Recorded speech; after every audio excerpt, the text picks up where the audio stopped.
Good morning guys. स्वागत करता हूँ आप सभी का फिर से एक नया दिन और एक नया ब्लॉग के साथ। तो कैसन बा कमेंट सेक्शन में ज़रूर बताइएगा। और आज हम जो चर्चा करने वाले हैं वो करने वाले हैं कि यूपीएससी सिविल सर्विसेज के एग्ज़ाम में हम लोगों ने ये तो सुना होगा, ये पढ़ लो वो पढ़ लो, एनसीईआरटी पढ़ लो, हाई रेंज बुक्स पढ़ लो, सतीश चंद्रा पढ़ो, पीपी चंद्रा पढ़ो, लक्ष्मीकांत पढ़ो, लेकिन ये तो नहीं पता ना कि कितना पढ़ो। तो उसी के बारे में, लेकिन वीडियो स्टार्ट करें उससे पहले एक छोटा सा इंट्रो आवश्यक है ना। तो म्यूजिक।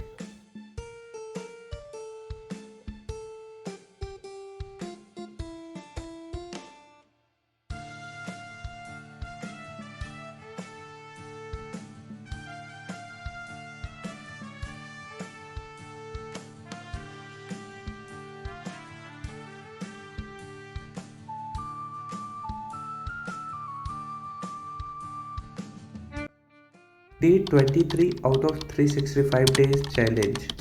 फाइनली गाइस म्यूजिक खत्म हो चुका है और अब आपसे बातें करते हैं हम।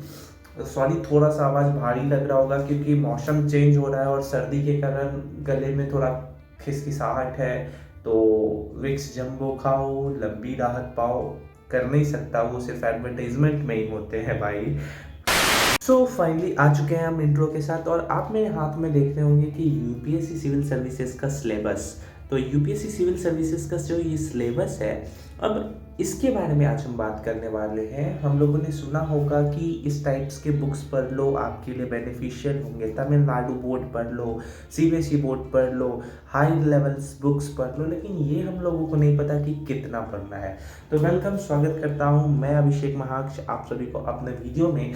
और आज मैं आपको ये बताने वाला हूँ कि यूपीएससी सिविल सर्विसेज में कितने टाइप्स के सब्जेक्ट्स होते हैं। हम लोगों ने मोटा मोटी ये समझा है कि जीएस का 4 पेपर होता है तो जीएस दे के आ जाना है, लेकिन उन 4 पेपर में क्या क्या होता है, इंक्लूड मल्टीपल सब्जेक्ट्स होते हैं, मल्टीपल टॉपिक्स होते हैं, उनके बारे में। तो आप देख सकते हो कि मेरे हाथों में सिविल सेवा परीक्षा का जो है वो सिलेबस है, दृष्टि पब्लिकेशन के द्वारा प्रकाशित ये सिलेबस है। और मैं आपको बता दूं जिन्हें नहीं पता कि मैं करेंटली दृष्टि का स्टूडेंट रहा हूँ और अभी भी हूँ, और अपने एक्सपीरियंस को अपने वीडियोस में साझा करता हूँ। तो आपको अगर ये वीडियो पसंद आए तो don't forget to press the bell icon for getting new notification. So दोस्तों, आज हम ये बात करने वाले हैं, तो चलिए जल्दी से सबसे पहले सिलेबस खोलेंगे। उसके बाद मैं अपने जो ऑनलाइन मोड में मेरे पास क्लास है, मैं ऑफलाइन भी करता हूँ और ऑनलाइन भी रिकॉर्डिंग मेरे पास अवेलेबल हो जाती है दृष्टि की, वो भी आपके साथ में साझा करने वाला हूँ। तो बातें कम काम ज़्यादा, तो चलिए स्टार्ट करते हैं। GS 1 2 3 4 बोलते हैं, लेकिन अब यहाँ पे आप देख रहे होंगे कि प्रश्न पत्र 2 लिखा हुआ है और ये प्रश्न पत्र 1 लिखा हुआ है। तो प्रश्न पत्र 1 में जब आप मेंस लिखते हो तो निबंध ऐसे लिखना होता है आपको, और 2 में जो है वो GS 1 बोला जाता है। तो यहाँ कंफ्यूज मत होइएगा आप, मैंने इसीलिए पेन से GS 1 लिख दिया है। इसमें क्या क्या है, तो इसमें देखिए क्या है, भारतीय विरासत और संस्कृति, विश्व का इतिहास, भूगोल और समाज। यानी कि यहाँ पे आपको ज्योग्राफी आ रहा है, हिस्ट्री आ रहा है, आर्ट एंड कल्चर आ रहा है, सोसाइटी आ रहा है। ठीक है, इस तरीके से ये आपका GS 1 हो गया, और ये आप होल्ड करके पढ़ सकते हो क्या क्या लिखा हुआ है। मैं ज़्यादा नहीं इसके बारे में संक्षिप्त में चर्चा करूँगा क्योंकि वीडियो का जो है वो काफ़ी बड़ा हो जाएगा। उसके बाद ये आप देखो, यहाँ पे मैंने 3 कलर से जो है ये कलर कर रहा है। जो लाइट ग्रीन आपको नज़र आ रहा है ये पॉलिटी का सिलेबस है, ये जीएस पेपर 2 की बात मैं कर रहा हूँ। ठीक है, ये जो रेड वाले से मैंने किया है ये आपको क्या कहते हैं, ये आपको गवर्नेंस का सिलेबस है। ठीक है, और स्वास्थ्य, शिक्षा, मानव संसाधन से संबंधित, सामाजिक क्षेत्र, विकास प्रबंधन, गरीबी और भूख संबंधित विषय, ये जो आप ऑरेंज लाइन से देख रहे हो ना, ठीक है, ये सामाजिक न्याय से और अंतर्राष्ट्रीय संबंध जो देख रहे हो, ये आपको लाइट येलो से जो है ये पूरा का पूरा रंगा हुआ है। यानी जीएस पेपर 2 में क्या क्या आता है, तो गवर्नेंस आता है, कॉन्स्टिट्यूशन आता है, उसके बाद आपको यहाँ पे सोशल जस्टिस आ गया और इंटरनेशनल रिलेशन आ गया, जो कि आप देख सकते हो ये पेपर 2 है। पेपर 3 में क्या आता है, तो इसमें हम लोगों को क्या आता है देखो, प्रौद्योगिकी, आर्थिक विकास, जैव विविधता, पर्यावरण, सुरक्षा तथा आपदा प्रबंधन, नेचुरल डिजास्टर हो गया, ठीक है। उसके बाद इसमें हमारा इन्वायरमेंट हो गया, इन्वायरमेंट के बाद इसमें हमारा सिक्योरिटी हो गया, ठीक है। तो इस टाइप के जो टॉपिक्स हैं ये GS 3 में आते हैं, ठीक है। उसके बाद 4 की अगर मैं बात करूं तो ये एथिक्स यानी कि नीति शास्त्र या नैतिकता जो आप कह सकते हो, ठीक है। इसके बारे में हमारे केस स्टडी को देखा जाता है पेपर जो है GS 4 में। प्रश्न पत्र 5 रहेगा लेकिन GS 4 रहेगा, डोंट इसको आप कंफ्यूज मत होइएगा। उसके बाद यहाँ वैकल्पिक विषय होते हैं, तो ये सारे के सारे जो आप आगे में देख रहे हो ये वैकल्पिक विषय के बारे में काफ़ी सारा सब्जेक्ट्स होता है, काफ़ी सारा टॉपिक्स होता है, जिसमें आपको जो सब्जेक्ट में आपको लगे कि हाँ भैया मैं इस सब्जेक्ट में अच्छा स्कोरिंग कर सकता हूँ, चाहे देख लो कन्नड़ है, हिंदी है, मेरा एक्चुअली हिंदी है, सो हिंदी के बारे में मैं पहले भी बता चुका हूँ और आप कहोगे तो आगे भी बता दूंगा, जैसा हो कमेंट सेक्शन में आप बता दीजिएगा, ठीक है। सो आई होप कि आपको ब्रीफली पता चला होगा कि GS पेपर 1, 2, 3 और 4 में क्या क्या होते हैं, कौन कौन से सब्जेक्ट्स होते हैं, और इन्हीं सब्जेक्ट्स के रिगार्डिंग हमें अलग अलग लेवल में, अलग अलग क्लासेस में, अलग अलग नंबर ऑफ लेक्चर्स बताए जाते हैं, और जो इम्पोर्टेंट होता है उसे पहले, जो कम इम्पोर्टेंट होता है उसको उसके बाद इस तरीके के वे में हमें डिलीवर किया जाता है उस नॉलेज को। अब मैं आपको जो करेंटली बताने वाला हूँ ये हमारे दृष्टि ऐप के बारे में बताने वाला हूँ। अब ऐप ज़रूरी नहीं है, पहले के समय में क्या होता था कि बच्चे पेन ड्राइव कोर्स भी ले सकते थे, दृष्टि के अलग अलग कोर्स आते हैं, आप वो मैं पर्टिकुलरली अलग बता दूंगा अगर आपको उसके बारे में जानना है तो।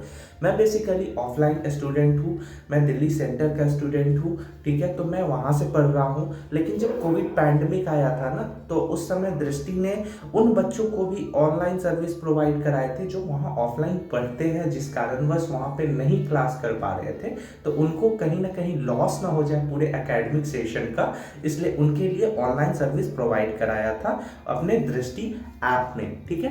तो अब ये आप देख सकते हो कि यहाँ पे हमारा दृष्टि ऐप खुल गया, तब से हमारे पास भी ये सर्विस अवेलेबल है, दृष्टि ये एक्सेस हम लोगों को भी प्रोवाइड कराती है। तो ये ऐप ऐसे खुल गया, ठीक है। और जब ये ऐप खुलेगा तो आप नॉर्मली प्ले स्टोर से डाउनलोड करोगे तो इस तरीके से ये आप देख सकते हो कि ये सर्विस है। लेकिन यहाँ पे हमारा क्या होता है ना कि यहाँ पे लिखा होता है माई कोर्सेज, ठीक है। माई कोर्सेज में आप जाओगे तो वहाँ पे आपको ब्लैंक नजर आएगा, क्योंकि जो कोर्सेज आप परचेस करोगे वही नजर आएगा। तो हम यहाँ पे जाएंगे माई कोर्सेज में। माई कोर्सेज में गए हम लोग, तो यहाँ पे आप अभी देख सकते हो, ठीक है, ये माई कोर्सेज, ठीक है। माई कोर्सेज में जाओगे तो माई कोर्सेज में जैसे ही आप टैप करोगे ना, तो ये देखोगे कि बहुत सारे क्लासेस के जो लेक्चर्स हैं ये आ जाता है, ठीक है। तो अब आप यहाँ पे देखो एथिक्स के बारे में आप देखोगे तो ये सर ने क्लास लिया था, इसके बारे में है प्रॉपर। फिर करेंट अफेयर्स के बारे में है। उसके बाद ये हमारा दिल्ली फाउंडेशन कोर्स है, ठीक है। तो ये दिल्ली फाउंडेशन कोर्स जब हम ओपन करते हैं तो यहाँ पे मेरी सारे क्लासेस हैं, जैसे देखो ऑनलाइन क्लास मुझे करना है तो यहाँ पे मैं टैप करूँगा, यहाँ से मैं सारे के सारे ऑनलाइन क्लास को कवर करूँगा, ठीक है। जब ये कंप्लीट हो जाएगा तो यहाँ देखो दिल्ली लाइव बैच, यहाँ से मैं लाइव कर सकता हूँ। ये हमारे अलग अलग जो अभी मैंने आपको छोटे छोटे सब्जेक्ट्स बताए वो है, सोशल इश्यूज़ है, गवर्नेंस है, इंटरनल सिक्योरिटी है, इतिहास हिस्ट्री है, इंटरनेशनल रिलेशन है, भारतीय राज्य व्यवस्था पॉलिटी है, विज्ञान प्रौद्योगिकी साइंस एंड टेक्नोलॉजी है, भूगोल ज्योग्राफी है, भारतीय अर्थव्यवस्था इकोनॉमिक्स है। तो इन सब के बारे में अगर इनमें से मैं किसी में जाऊं तो ये सारे जो है ये क्लास हैं, और ये क्लास हमारे द्वारा कंप्लीट कर लिए गए हैं सारे के सारे, ठीक है। ये सारा जो फैसिलिटी है ये दृष्टि के द्वारा प्रोवाइड किया जाता है, और करेंटली हमारा जो सिलेबस ये कंप्लीट हो चुका है। सबसे खास बात मुझे क्या लगती है ना, मैं अगर अपने पर्सनल एक्सपीरियंस से दृष्टि के बारे में बताऊं तो अगर आप कहीं भी कोर्सेज करते हो, अलग अलग इंस्टीट्यूट में कोर्सेज करते हो, तो आपको ये पता चलेगा, ठीक है, कि भैया ये हो गया, मतलब अब उन्होंने बोला कि 11 महीने में मैं कंप्लीट करा दूंगा कोर्स, ठीक है। उसके बाद अगर वो ऑनलाइन वीडियो भी आपको प्रोवाइड कराएंगे तो वो तब तक ही उसकी एक्सेस आपके पास रहेगी जब तक आप वो क्लास कंप्लीट कर लेते हो। वो पूरा कोचिंग अगर क्लास कंप्लीट करा लिया फिर कोचिंग वालों का आपसे कोई वास्ता नहीं है। लेकिन दृष्टि का एक चीज़ मुझे पॉजिटिव लगता है, जैसे आप मुझे ये देखो, मैं यहाँ दिखाता हूँ आपको। जैसे आप ये कोई भी वीडियोस देखो यहाँ पे, ठीक है, नीचे में यहाँ पे रेड लाइन से लिखा हुआ होगा कि इसका एक्सेस कब तक है।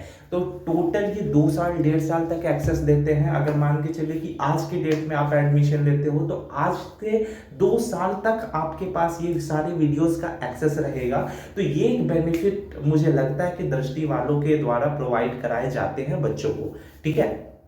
बाकी ओवरऑल एक्सपीरियंस मेरा दृष्टि को लेकर गुड रहा है अदर इंस्टीट्यूट से। स्पेशली टीचर की अगर मैं बात करूं तो टीचर्स दिल्ली सेंटर के काफ़ी अच्छे हैं और काफ़ी सॉलिड टीचर है। मैं क्या बताऊं उनके बारे में, आप कोई भी एक वीडियो देख लो उन टीचर्स के बारे में, आपको मज़ा आ जाएगा। अगर आप ऑफलाइन बैच में लेते हो तो प्रॉपर दिल्ली सेंटर के टीचर ही आपको मिलेंगे जो कि मुझे प्रोवाइड हो चुके हैं। तो प्रॉपर आज का वीडियो यही था आप सभी के समक्ष ये बात बताने के लिए कि फाइनली हमारा सिलेबस कंप्लीट हो चुका है और अब हम पहुंच चुके हैं ऑप्शनल में। तो नेक्स्ट वीडियो में मैं आपको स्पेशली ऑप्शनल को लेके बताने वाला हूं। तो आई होप कि आपको ये वीडियो पसंद आया हो। अगर वीडियो पसंद आया हो तो don't forget to press the bell icon for getting new notification. और मिलते हैं अगले वीडियो में, तब तक के लिए स्टे सेफ, टेक केयर, जय Hind, Vande Mataram, thanks for watching.